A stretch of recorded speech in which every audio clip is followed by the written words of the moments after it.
Hi friends जुहार समस्त के मुई शिवानी स्वागत करुछे आपण मानकु आमर चैनल सिद्धि संबलपुरी लाइफस्टाइल के। आई होप आपण माने समस्ते बहुत भलरे थिबे भगवान कर दयारु आपण माने समस्ते सब बेले भलरे थाउन आ हसी खुशी रे थाउन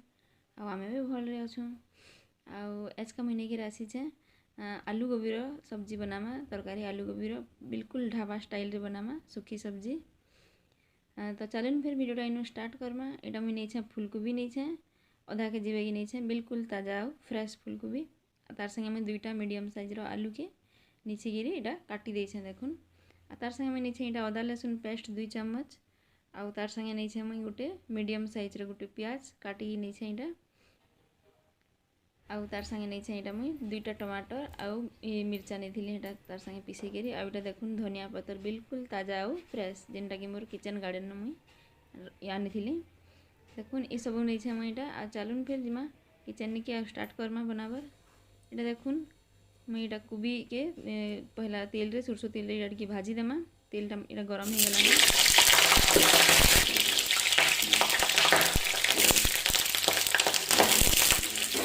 तेल आम इटा फ्राए ना करूँ फ्राए करले बेसी तेल हो जासी तेल हो जासी तरकारीटा तो आम तेल रेंदा खाली भाजी देमा माने 50% अधा जेनता सिझी जीवा आउ टिके लाली हावे ही जीवा लाल करिगिरी आमे तेल रे पहला भाजी देमा कोबी के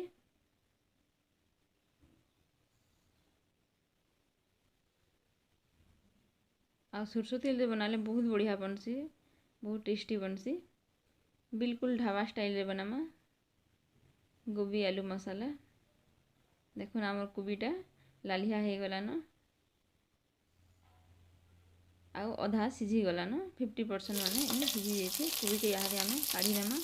आउ अधा आम तरकारी संगे जेन बनामा आम गोभी मसाला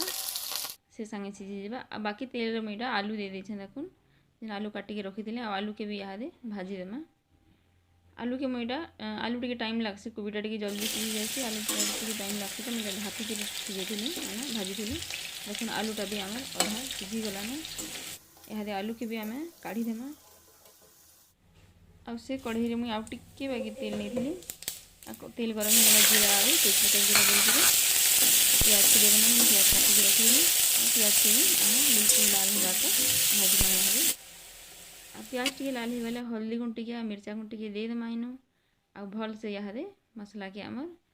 प्याज के भाजी देमा। देखुन आमर प्याज आउ हल्दी मिर्चा गुंटी पूरा भल से भाजी हो गला मैं आम अदा लहसुन पेस्ट में 2 चम्मच नहीं थी दे देमा आउ मसला के जल्दी कषी देमा आम मसलाटा कषी हो आसलान केते सुंदर दिखुचे कलर भी माने कलर भी पले आसलान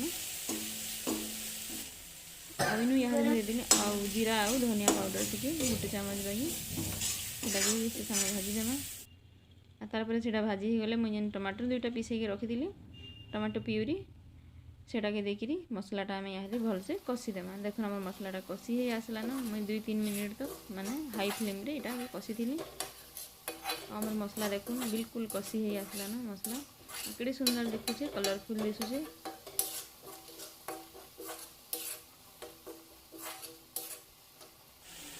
इनु यहाँ नहीं थे इटा गुरस सर 2 चम्मच बागी बहुत बढ़िया टेस्ट ऐसी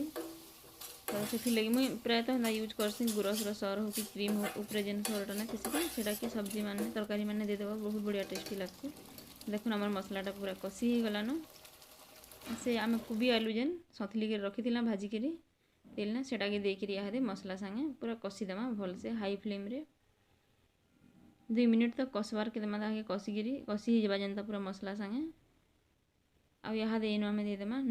नून जितकी दरकार आमको आ नूनटा देकर मुझे ढापिकी इटा कषिकी ढापी देती देखुन 5 मिनिट बागी पूरा ढापिकी रखी दी गैस के माने स्लो करी आमर कोबी मसलाटा आलू गोभी मसालाटा देखुन बिल्कुल सिझिकी बिल्कुल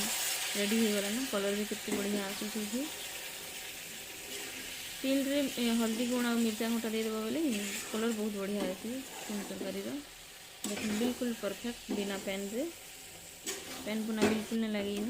बिल्कुल सुखाई की बनी देखुन ढाबा स्टाइल जेनटा कि मैंने कहे भोजी स्टाइल रे बनी केते सुंदर बनी आ बिल्कुल परफेक्ट सीझी आ मुझे धनिया पत्तर रखी से काटिकी रखी देखुन यहाँ मुझे देदेली आ देखुन आमर सब्जीटा बिल्कुल रेडी हो गलान आ केते सुंदर देखुचे तरकारी आमर आलू गोभी मसाला आ बिल्कुल परफेक्ट सीझी भी पूरा बिली नहीं जाए कि टान भी नहीं माने कचा नहीं आउ बहुत बढ़िया सीझी देखुन आमर आलू गोभी मसाला केनता दिशुचे जे एंता बनईकी थोड़े देखुन देखिए कितने टेस्टी लगवा जे आ बहुत बढ़िया होता आलू गोभी मसालाटा देखबार के भी कितने बढ़िया दिशुचे देखुन आ जब वीडियोटा भल लगी बेले लाइक टे करवार लगी ना भूलबे आउ वीडियो केना लगला जे कमेंट करी जरूर बताबे आ फैमिली फ्रेंड मानकर संगे टिके वीडियो के प्लीज शेयर कर देबे जेन थ्रू कि समस्ते वीडियो के देखि पारबे हाँ आ चैनल रे जे नुआ थिबे प्लीज प्लीज प्लीज चैनल के सब्सक्राइब कर देबे आ सब्सक्राइब बटन दबाला पर गुटे बेल आइकन थे सेटा के प्रेस कर देबे तो चलून फिर देखा हम आ गुटे नुआ आउ फ्रेश